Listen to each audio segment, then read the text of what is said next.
नमस्कार विद्यार्थी मित्रों, આપણે સેમ 6 ની અંદર પેપર 2 માં યુનિટ 1 ની અંદર ઇલેક્ટ્રોનોનો લાગી અને મુક્તમૂલક યોગશીલ પ્રક્રિયાઓ ભણી રહ્યા છીએ હાલ. અને આગળમાં જે જોઈએ તો એમાં અમુક એના પોઈન્ટ જે છે એ આપણે આગળવાળા લેક્ચરમાં જોઈ ગયા હતા.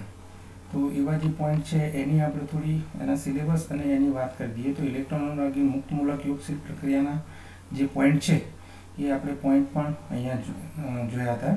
Addition of carbon carbon double bond, Markovnikov rule, electrophilic addition reaction, orientation, reactivity, rearrangement, એના ડાયમરાઇઝેશન, આલ્કલાઇઝેશન, એન્ટી માર્કોનિકોવ રૂલ જેને આપણે પેરોક્સાઇડ ઇફેક્ટ પણ કહીએ છીએ, ખારાશ અસર પણ કહીએ છીએ. Free radical addition mechanism of peroxide, initial addition of HBr, પછી syn and anti addition reaction, mechanism of addition of halogen, એ મુદ્દાની પણ સામાન્ય વાત કરી હતી. Electrophilic addition of conjugated diene પ્રણાલી જે છે 1,2 વિરુદ્ધ 1,4 એડિશનની વાત. Free radical addition to conjugated diene activity. તો આ આપણો સિલેબસ હતો, એની આપણે થોડી વાત કરેલી. એના પછી આની અંદર અમુક પહેલાં તો એવી વાત કરી કે ભાઈ કાર્બન કાર્બન જે દ્વિબંધ છે એ શું છે અને સમ અને અસમ દ્વિબંધ શું છે, એટલે કે સમમિતીય અને અસમિતીયની આપણે વાત કરી હતી. એમાં સમમિતીય જે છે એની જે યોગશીલ પ્રક્રિયાઓ છે એ સમમિતીય પ્રક્રિયા કોની? તો સમમિતીય એટલે સરખા, દાખલા તરીકે H2 છે, Cl2 છે, Br2 છે, આવા. તો એની એક વાત આપણે કરી હતી. તો હાઇડ્રોજનેશનની પ્રક્રિયા પહેલી જોઈ. હાઇડ્રોજનેશન છે, રિડક્શન પ્રક્રિયા છે, આપણને ખબર છે. તો અહીંયા પ્રોપીન આપેલો છે, C ડબલ બોન્ડ C વાળો, અને એમાં નિકલ, પીટી અને પેલેડિયમ જે ધાતુ છે એ ઉદ્દીપક તરીકે વાપરી અને આપણે એનું હાઇડ્રોજનેશનની પ્રક્રિયા કરીએ છીએ. એવી આપણે એક વાત કરી હતી સામાન્ય, કોઈ આ પ્રક્રિયા થઈ શકે, બરાબર. સમમિતીય પ્રક્રિયક છે. H2 એ કેવો છે? સમમિતીય પ્રક્રિયક. એવો જ બીજો જે છે હેલોજિનેશનની પ્રક્રિયા છે. તો કાર્બન ટેટ્રાક્લોરાઇડ કે કાર્બન ડાયસલ્ફાઇડ જેવા દ્રાવકનું આલ્કીનનું ક્લોરિનેશન અથવા તો બ્રોમિનેશન કરીએ તો એ પ્રક્રિયા છે જે અહીંયા આપેલી છે. તો જુઓ કે પ્રોટીન છે એની Br2 છે અને CCl4 સાથેની પ્રક્રિયા છે. તો બ્રોમિનેશન છે, હેલોજિનેશન કોઈ પણ થઈ શકે. બ્રોમિનેશનની જગ્યાએ તમે ક્લોરિનેશનની પણ કરો, એ વાત કરી હતી. તો આ સમ પ્રક્રિયકની વાત કરી આપણે, બરોબર. હવે અસમ પ્રક્રિયકોની યોગશીલ પ્રક્રિયાઓની વાત કરીએ. અસમ પ્રક્રિયકો કોને કહેવામાં આવે? તો બે જુદા જુદા હોય, બરોબર. એક વધુ ઋણીય હોય ને બીજો ઓછો ઋણીય હોય એવા. તો અહીંયા હેલોજન એસિડ લીધા છે. હેલોજન એસિડમાં તમે જુદા જુદા HCl, HBr અથવા HI એટલે હાઇડ્રોક્લોરિક એસિડ કે હાઇડ્રોબ્રોમિક એસિડ કે હાઇડ્રોઆયોડિક એસિડ પણ લઈ શકો. અને એ અનુસાર બે રીતે થાય. એક તો એટલે આ એનું ખાલી એમને આપેલું છે કે ભાઈ આ રીતની એ પ્રક્રિયા થાય માર્કોનિકોવના. જો કોઈ ઉદાહરણ લો તો ઉદાહરણ અહીંયા એણે આપ્યું છે HI સાથેનું. તો માર્કોનિકોવના રૂલ પ્રમાણે એને પેરોક્સાઇડની હાજરીમાં તો અહીંયા 2 આયોડોપ્રોટોનની પ્રોપેનની જગ્યાએ 1 આયોડોપ્રોટોન બન્યું, એ આપણે જોયું. સાંદ્ર સલ્ફ્યુરિક એસિડની પ્રક્રિયા પણ જોઈ એની અંદર. એના પછી હાઇડ્રેશન પ્રક્રિયા, H2O સાથેની પ્રક્રિયા, એટલે H+ ને OH- ઉમેરાય છે એમાંથી એસિડની હાજરીમાં. તો એ પ્રક્રિયાની પણ આપણે વાત કરી. તો એ હાઇડ્રેશન પ્રક્રિયા. એના પછી આલ્કીનની યોગશીલ પ્રક્રિયા પણ કરી. તો યોગશીલ પ્રક્રિયામાં આપણે જોયું કે બે અણુઓ લેવામાં આવ્યા અને એને બંનેને ભેગા કર્યા છે તો એમાંથી ડાયમર બન્યો છે. અને આ જે પ્રક્રિયા છે ડાયમરાઇઝેશનની પ્રક્રિયા આપણે કહીએ છીએ. તો એ ડાયમરાઇઝેશનની પ્રક્રિયાની અંદર બે પ્રોડક્ટ આપણને અહીંયા મળે છે, એ પણ આપણે વાત કરી.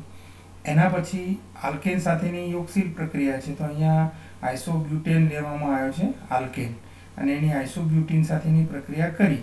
તો એ પ્રક્રિયા જે થઈ એની અંદરથી આપણે 2,2,4 ટ્રાયમિથાઇલ પેન્ટેન એ મળ્યો છે. અહીંયા જે દ્વિબંધ છે એ તૂટે છે અને આપણને આલ્કેન મળે છે એમાંથી, બરોબર. તો એ આલ્કેન સાથેની પ્રક્રિયાની વાત કરી. એના પછી ઓક્સિમ્યુરેશન, ડીમર્ક્યુરેશનની પ્રક્રિયા છે.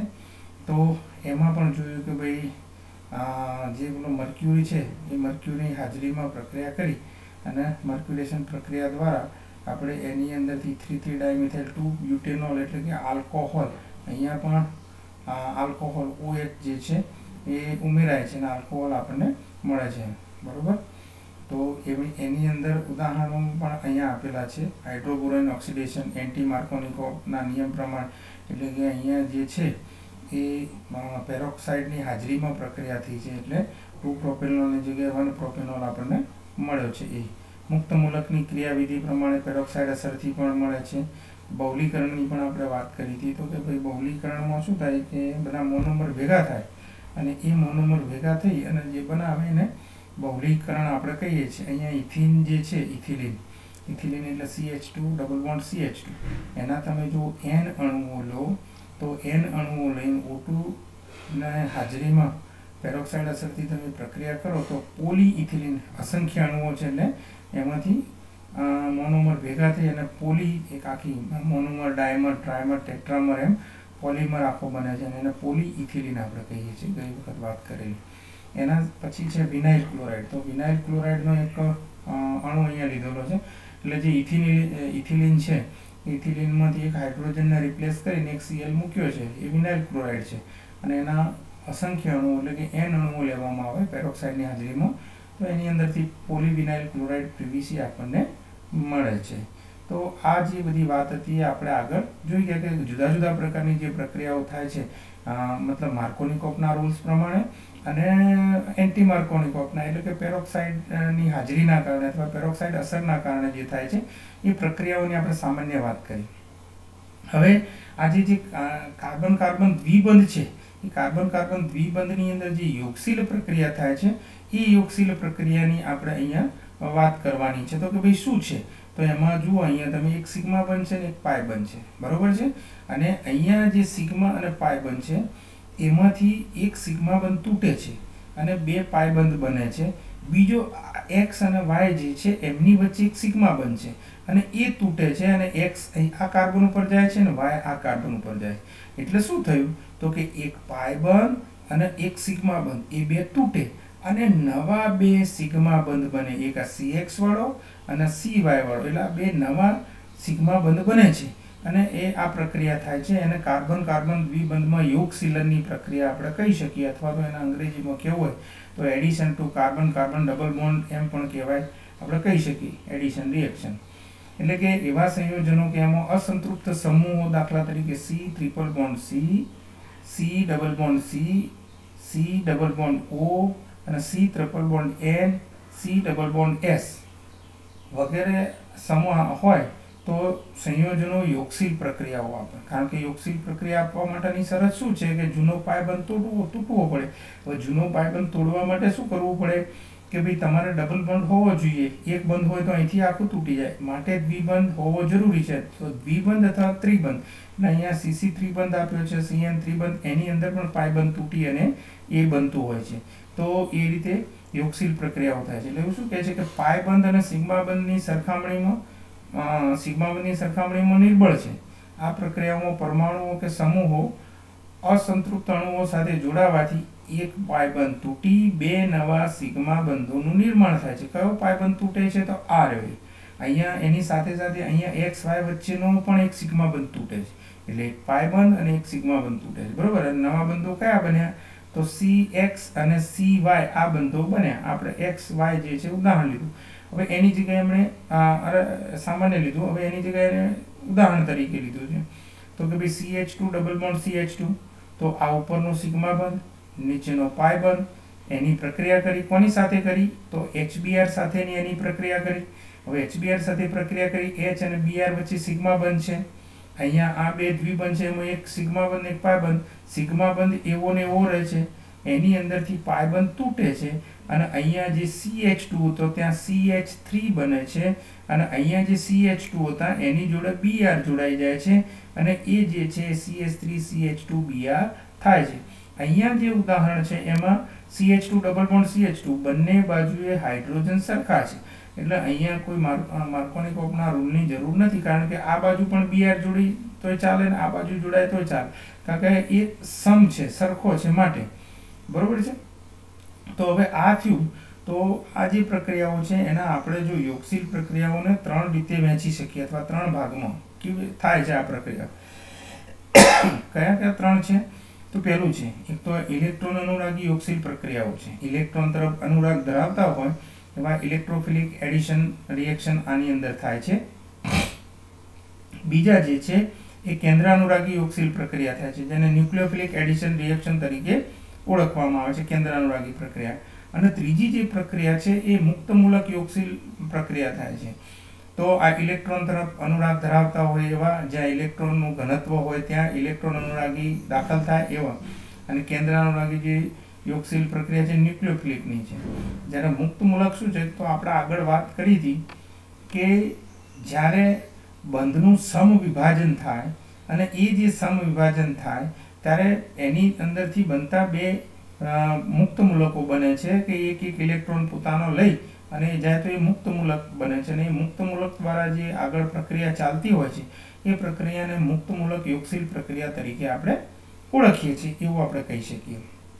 हवे आ योगशील प्रक्रिया जे छे एनी जो आपणे व्याख्यानी वात करीए तो शुं कहे छे कि जे प्रक्रियामां समान अथवा भिन्न पदार्थोना बे अणुओ एकबीजा साथे जो संयोजाय केवा समान अथवा भिन्न पदार्थोना बे अणुओ एकबीजा साथे संयोजाय निपजनो एक ज अणु बनावे एने योगशील प्रक्रिया कहे छे। आमांथी कोई जुदुं पड़े नहीं, उमेरण प्रक्रिया आपणे कहीए छीए वारंवार एटला माटे। तो ए जे योगशील प्रक्रिया छे ए एवी थाय छे एवी आपणे वात करी शकीए। पछी शुं के नवीन रचाता पदार्थने योगशील निपज कहेवामां आवे अने ए जे नवो पदार्थ बन्यो एने आपणा उदाहरणमां जोईए तो आ बे एक अने आ बे HBr अने इथिलीन बेना वच्चे प्रक्रिया थईने एमांथी एक ज अणु बन्यो नवो, बरोबर। तो ए एक ज जे अणु बन्यो नवीन रचातो पदार्थ एने योगशील प्रक्रिया तरीके आपणे ओळखीए छीए। आ प्रकारनी प्रक्रियाओ आल्कीन, आल्काइन, कार्बोनिल संयोजनो तथा एरोमेटिक हाइड्रोकार्बन में थाय। हवे एरोमेटिक हाइड्रोकार्बन थाय छे पण एरोमेटिक हाइड्रोकार्बन नी आपणे अहींया चर्चा नथी करवानी चक्रीय रचना वाळा। अहींया आपणे तो इथिलीन वाळा जे छे एनी आपणे आल्कीन वाळानी ने आल्कीन वाळानी वात करवानी छे। तो आल्कीन, आल्काइन अने कार्बोनिल संयोजनो तथा एरोमेटिक में आ चारमां ए थाय छे। अहींया एणे उदाहरण आप्युं छे उपर हतुं अहींया Br2 साथेनी प्रक्रिया। तो इथिलीन लीधो छे एनी Br2 साथे प्रक्रिया करी अने एनी अंदरथी CH2 એટલે કે આ બંધ તૂટ્યો અને Br2 બે જગ્યાએ જોડાઈ ગયો એટલે 1,2-डायब्रोमो इथेन આપણને મળ્યો। એવી જ એક પ્રક્રિયા બીજી અહીંયા આપેલી છે અને આ જે પ્રક્રિયા છે એની H પ્રોપીન છે આ રે અને એ 1 પ્રોપીન જે છે એની સાથે HBr ની પ્રક્રિયા આપી છે। તો અહીંયા HBr નો H અને Br હવે એનું પસંદગીનું ધોરણ આવશે નિયમ પ્રમાણે। तो अहींया Br आवशे, अहींया H जोड़ाशे એટલે CH3 CHBr અને CH3 एवी आपणे वात अहींया करी शकीए छीए। तो आ रह्युं एनुं बीजुं उदाहरण छे। એટલે योगशील प्रक्रियानी अहींया व्याख्या आपी के भाई बे अणु भेगा थईने एमांथी एक ज अणु बनावता होय एने आपणे योगशील प्रक्रिया तरीके ओळखीए छीए અને एक ज निपज आपे छे, बरोबर छे ने। आल्कीन, आल्काइन, कार्बोनिल संयोजनो અને એની સાથે એરોમેટિક હાઇડ્રોકાર્બનમાં બનતા હોય છે। હવે શું કહે છે કે ઉપર બંને પ્રક્રિયાઓ ઇલેક્ટ્રોન અનુરાગી યોગશીલ પ્રક્રિયાઓ છે। આ બંને જે પ્રક્રિયાઓ બની એ ઇલેક્ટ્રોન તરફ અનુરાગ ધરાવનાર પ્રક્રિયાઓ છે એટલે ઇલેક્ટ્રોન અનુરાગી યોગશીલ પ્રક્રિયાઓ છે। અને જ્યાં HCN નું જો આલ્ડિહાઇડ સાથેનું જોડાણ કરીએ તો એ કેન્દ્રાનુરાગી યોગશીલ પ્રક્રિયા છે। હવે આ એસિટાલ્ડિહાઇડ લીધો છે, બરોબર, CH3CHO જેને એસિટાલ્ડિહાઇડ તરીકે આપણે ઓળખીએ છીએ। તો આ જે એસિટાલ્ડિહાઇડ લીધો છે એ એસિટાલ્ડિહાઇડ માં આમ જોવા જઈએ તો આ C ડબલ બોન્ડ O છે। O પોતે કેવો છે તો વિદ્યુત ઋણી, એની વિદ્યુત ઋણતા કાર્બન કરતા વધારે છે। વધારે હોવાનો અંશતઃ ઋણ વીજભારિત બને છે અને કાર્બન અંશતઃ ધન વીજભારિત બને છે। અને આ અંશતઃ જે ધન વીજભારિત બને છે ત્યાં આપણો H+ આમાં HCN ની વાત કરીએ તો HCN માં H+ અને Cn- થાય। આ કેન્દ્રાનુરાગી છે। તો એ રે જે છે અહીંયા જે પોઝિટિવ ચાર્જ ધરાવતો કાર્બન છે એની સાથે સીધો જોડાય છે અને પેલો H છે ઓક્સિજન સાથે જોડાય છે। એટલે એસિટાલ્ડિહાઇડની જ્યારે HCN સાથેની પ્રક્રિયા કરવામાં આવે તો એની અંદરથી સાયનોહાઇડ્રીન બને છે અને સાયનોહાઇડ્રીન અહીંયા આપણને જો પાછળથી આ CN છે એનું જળ વિભાજન કરી COOH માં રૂપાંતરમાં થઈ શકે છે। તો અહીંયા આ રીતે જે પ્રક્રિયા છે આ કેન્દ્રાનુરાગી યોગશીલ પ્રક્રિયાનું ઉદાહરણ છે। તમને કોઈ પણ વખત કદાચ ઓબ્જેક્ટિવમાં પૂછાય તો એ વખત આપણને ઇલેક્ટ્રોન અનુરાગી અને કેન્દ્રાનુરાગીના જે ઉદાહરણો છે એની વાત આપણને ખ્યાલ હોવો જોઈએ, બરોબર છે. આવું તમને આપે ને કે ભાઈ આ કોનું ઉદાહરણ છે, કઈ પ્રક્રિયાનું, એવી રીતે પણ પૂછી શકે, તો એ આપણા ધ્યાનમાં હોવું જોઈએ. હવે એના પછી આલ્કિન સંયોજનોમાં દ્વિબંધની હાજરી તેની ક્રિયાશીલતામાં ખૂબ વધારો કરી દે છે. એટલે કે આલ્કિન સંયોજનોમાં દ્વિબંધની હાજરી છે અને એના કારણે એની ક્રિયા સક્રિયતા વધી જાય છે દ્વિબંધના કારણે, અને પાયબંધ નિર્બળ છે, જેથી તે સરળતાથી ઓક્સિડેશન કરતા હોય કે રિડક્શન કરતા હોય કે અન્ય પ્રક્રિયકો સાથે એ પ્રક્રિયા કરી શકે. એટલે ઓક્સિડેશન કરતા કોઈ પણ પદાર્થ હોય કે જેનું ઓક્સિડેશન કરતા હોય એનું પોતાનું રિડક્શન થતું હોય, તો એવો ઓક્સિડેશન કરતા પદાર્થ હોય, રિડક્શન કરતા પદાર્થ હોય, અથવા તો બીજા કોઈ અન્ય પ્રક્રિયકો છે એની સાથે પણ એ પ્રક્રિયા કરી શકતા હોય છે. હવે આગળ જોઈએ તો આ એના બે ઉદાહરણો છે. એમાં પહેલું કે ભાઈ આ પ્રક્રિયામાં ઇલેક્ટ્રોન અનુરાગી, ઇલેક્ટ્રોન આકર્ષક યોગશીલ પ્રક્રિયાઓ છે, અને બીજી જે છે મુક્ત મૂલક ફ્રી રેડિકલ યોગશીલ પ્રક્રિયાઓ છે. એટલે આપણે બે પ્રકારની પ્રક્રિયાઓ અહીંયા જોવાની છે, એક ઇલેક્ટ્રોન અનુરાગી અને બીજા મુક્ત મૂલકની વાત કરવામાં આવે. તો હવે ઇલેક્ટ્રોન અનુરાગીની વાત કરીએ તો ઇલેક્ટ્રોન અનુરાગી કોને કહેવામાં આવે? તો જુઓ કે ભાઈ આલ્કિનોની કેટલીક મુખ્ય ઇલેક્ટ્રોન અનુરાગી પ્રક્રિયાઓ જોઈએ તો અહીંયા એણે આપી છે, બરોબર. સંમિત આલ્કિલ પર યોગશીલ પ્રક્રિયા. કોના પર? સંમિત આલ્કિન. સંમિત આલ્કિન આગળ મેં વાત કરી એ પ્રમાણે સંમિત આલ્કિન કોને કહેવામાં આવે, બરોબર, એ વાત કરીએ તો કે ભાઈ બંને બાજુ કાર્બનના બંને બાજુ જે ડબલ બંધ છે એના બંને બાજુના કાર્બન ઉપર સરખી સંખ્યા હોય, એટલે હાઇડ્રોજન સરખા હોય એવા પ્રકારના સંમિત આપણે આલ્કિન તરીકે ઓળખીએ છીએ. તો હાઇડ્રોજન હેલાઇડ એટલે HX, હાઇડ્રોજન હેલાઇડ એટલે HX, જેને આપણે હાઇડ્રોજન હેલાઇડ કહીએ છીએ, HCl, HBr અને HI, એની આલ્કિન સાથે સંયોજાઈ આલ્કિલ હેલાઇડ બનાવે છે. એટલે એમાંથી RX એટલે આલ્કિલ હેલાઇડ બનાવે છે. તો અહીંયા એક ઉદાહરણ આપ્યું છે, CH2 ડબલ બોન્ડ CH2 ને એની HBr સાથેની પ્રક્રિયા કરી છે, બરોબર. આ સંમિત આલ્કિન છે અને આ અસંમિત પ્રક્રિયક છે. આગળ આપણે જોયું ને કે સંમિત પ્રક્રિયકો H2 હતો, Br2 હતો કે Cl2 હતો, એ સંમિત પ્રક્રિયકો હતા. જ્યારે અસંમિતમાં HBr, HCl કે HI એ બધા અસંમિત છે. તો સંમિત આલ્કિન લીધો છે અને અસંમિત એના પ્રક્રિયક લીધો છે, અને એની એસિટિક એસિડની હાજરીમાં પ્રક્રિયા કરી તો એમાંથી ઇથાઇલ બ્રોમાઇડ અહીંયા આપણને મળ્યો છે, જેના આલ્કિલ હેલાઇડ આપણે કહી શકીએ CH3CH2, બરોબર છે. તો ઇથાઇલ અને Br એટલે બ્રોમાઇડ, ઇથાઇલ બ્રોમાઇડ એટલે આ બધાનું આ R અને આને X કહીએ, એટલે RX અહીંયા જે બનાવે છે એ આપણે જોયું. તો કે ભાઈ હવે આ RX જે બન્યો તે RX અથવા CH3CH2OH જે બન્યો તો એ કેવી રીતે બન્યો, તો એનું મિકેનિઝમ આપણે સમજવું પડે.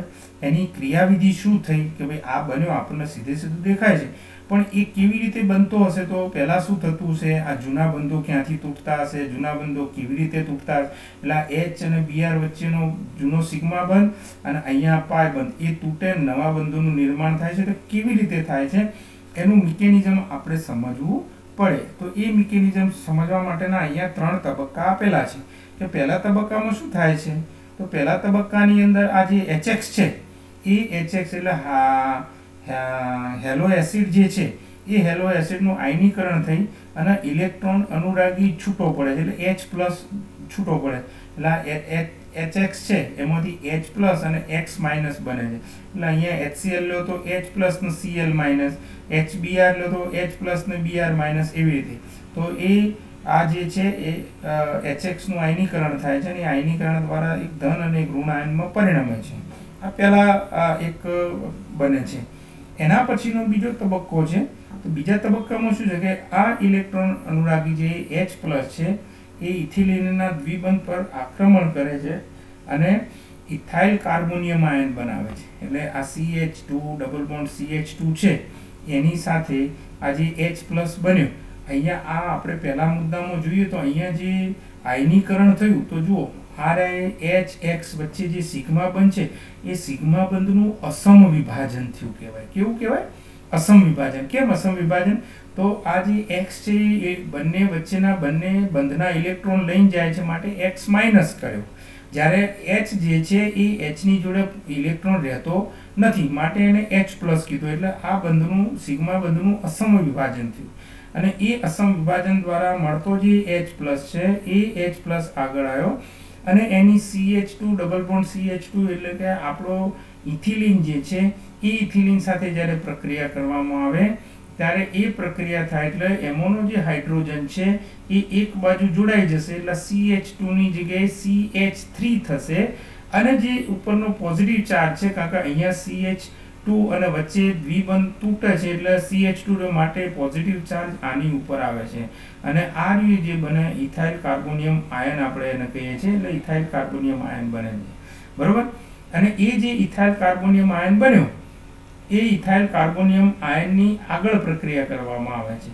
તો કોની સાથે હવે તમે જુઓ કે ધન વીજભારિત છે આપણે અહીંયા બે છૂટા પડ્યા એટલે એમાં X માઇનસ જે ઋણ વીજભારિત એ તૈયાર બેઠું છે એટલે અહીંયા ઋણ ભારિત X માઇનસ બ્રોમાઇડ આયન જે છે Br- કહીએ આપણે તો કાર્બોનિયમ આયનની સાથે જોડાઈ જાય છે તો અહીંયા CH3CH2 અને પ્લસ Br અને એ એક પ્લસ છે બીજો માઇનસ છે એની સાથે જોડાઈ અને ACH3CH2Br એવું બનાવે છે બરોબર.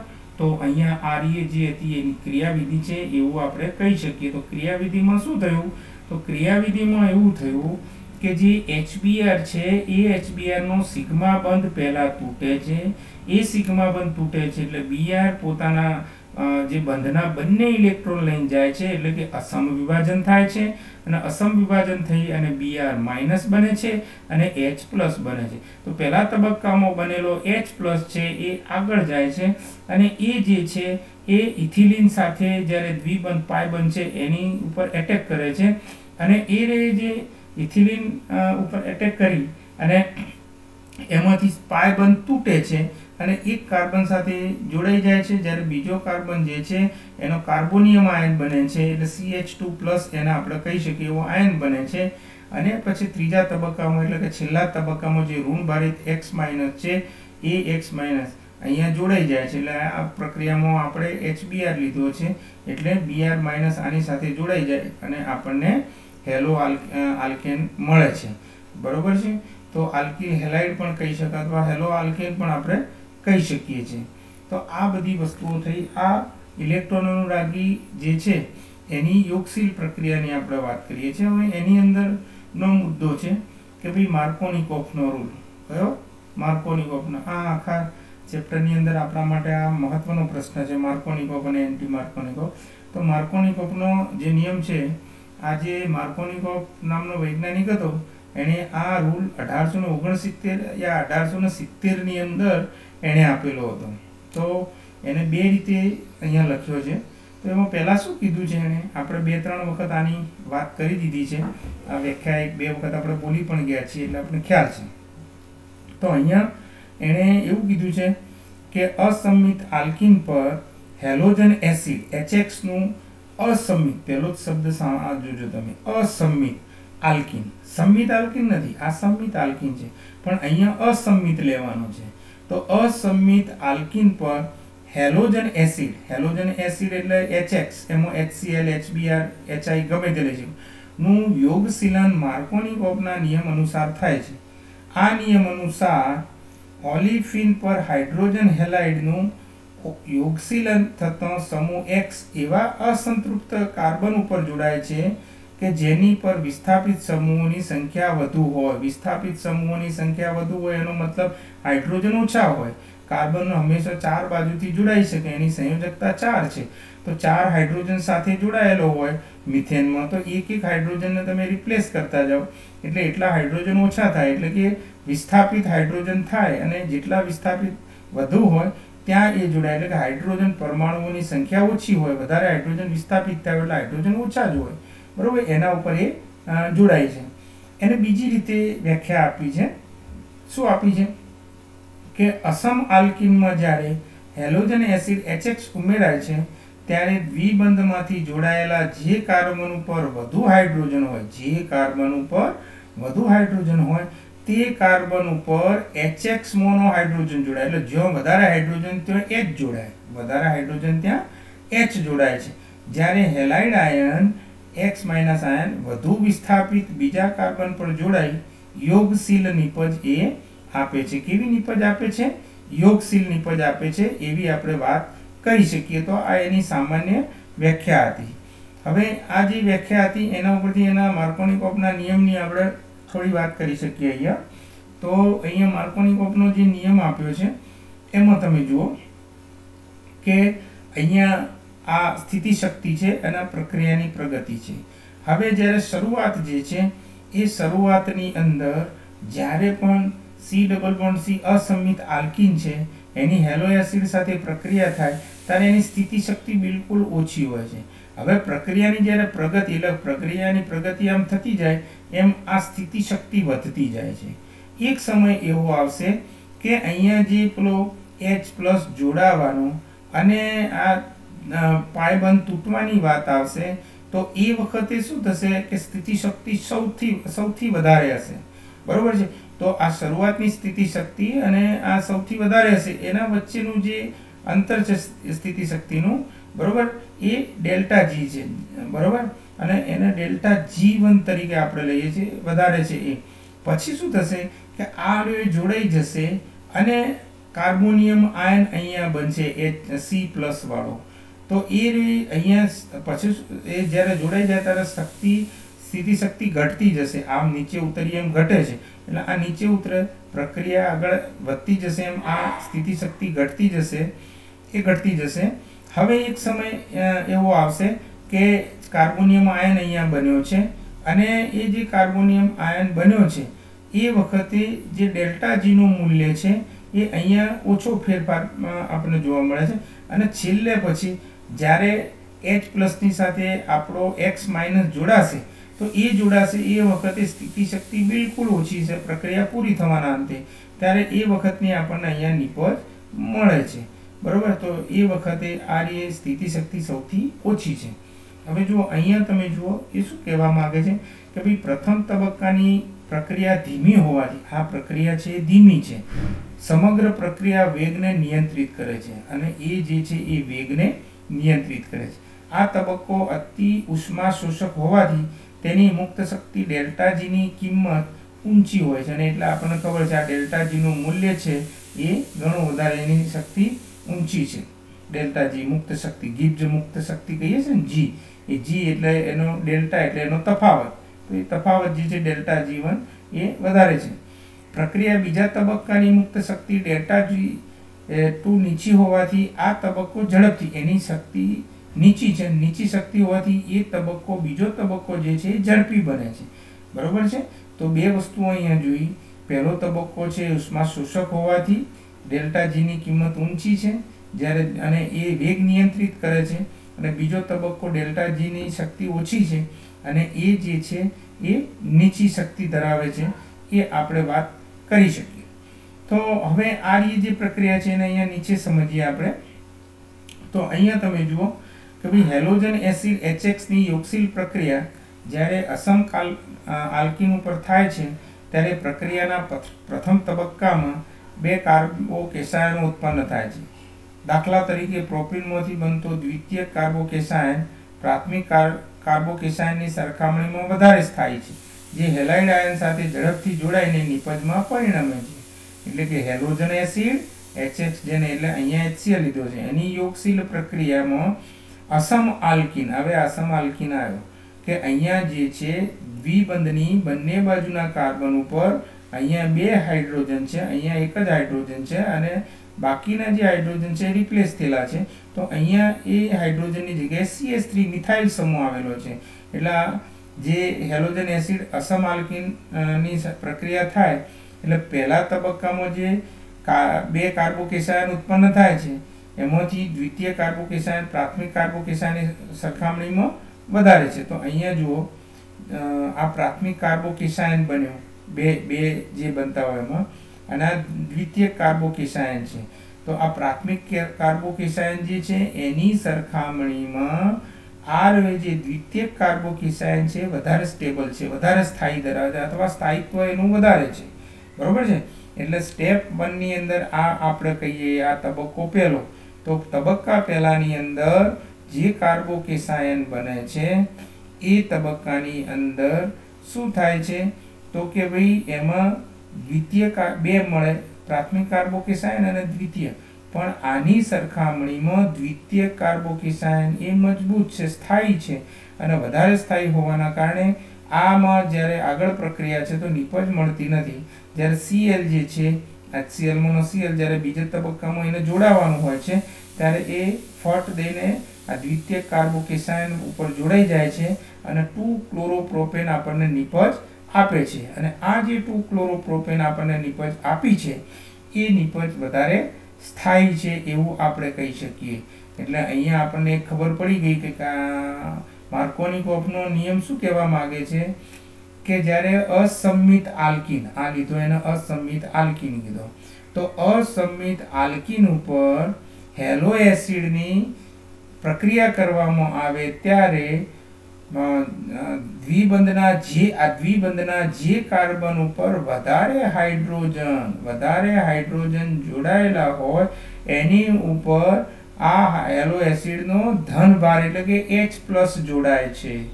જ્યારે ઓછા હાઇડ્રોજન ધરાવતા કાર્બન ઉપર એનો ઋણ ભાર જોડાય છે એટલે કે Cl જોડાય છે.